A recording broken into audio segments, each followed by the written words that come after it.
बिस्मिल्लाहिर्रहमानिर्रहीम। अस्सलाम वालेकुम। वर्ल्ड उर्दू न्यूज़ के साथ मैं हूं सना हुसैन। चलते हैं खबरों की जानिब। खबर शामिल करते हैं पंजाब से। मोहम्मद उस्मान सुलहरी की रिपोर्ट के मुताबिक गवर्नर पंजाब सरदार सलीम हैदर खान से पब्लिक ट्रांसपोर्ट कंपनीज के वफ्द की मुलाकात। वफ्द ने गवर्नर पंजाब को पब्लिक ट्रांसपोर्ट कंपनीज को दरपेश मसाइल से आगाह किया। पब्लिक ट्रांसपोर्ट का लोगों को अपनी मंजिल पर पहुँचाने अहम किरदार है। आवाम को जदीद, महफूज और आरामदेह सफरी सहूलियात फराहम करना ट्रांसपोर्ट कंपनियों की जिम्मेदारी होनी चाहिए।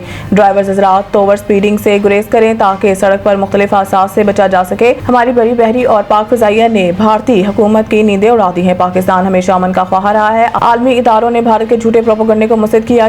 गवर्नर पंजाब हमारे सपसलार मुल्की सालमियत का दिफा करना जानते हैं। ट्रांसपोर्ट करोड़ों रुपए का टूल टैक्स और दीगर टैक्स अदा करते हैं। इनको सहूलियात फराहम करना हुकूमती तरजीहात में शामिल होना चाहिए। ट्रांसपोर्टर्स मुल्क की खातिर किसी किस्म की कुर्बानी से गुरेज नहीं करेंगे। गैर कानूनी और बिला जवाज भारी जुर्मानों के साथ रूट परमिट लाइसेंस की मनसूखी से ट्रांसपोर्टर कंपनियों को करोड़ों का नुकसान हो रहा है। ट्रांसपोर्टर्स के लिए इंतहाई मुश्किल और तकलीफ बात मोटरवे पुलिस और हाईवे पुलिस का ड्राइवरों के नारवा सलूक से। ट्रांसपोर्टर्स हाईवे पर सुस्त रफ्तार ट्रैफिक जिसमें साइकिल, मोटरसाइकिल, पैदल चलने वाले और मवेशियों के गुजरगाहों के लिए मुनासिब अंदाज में अलग ग्रीन बेल्ट से बनाई जाए। ट्रांसपोर्टर्स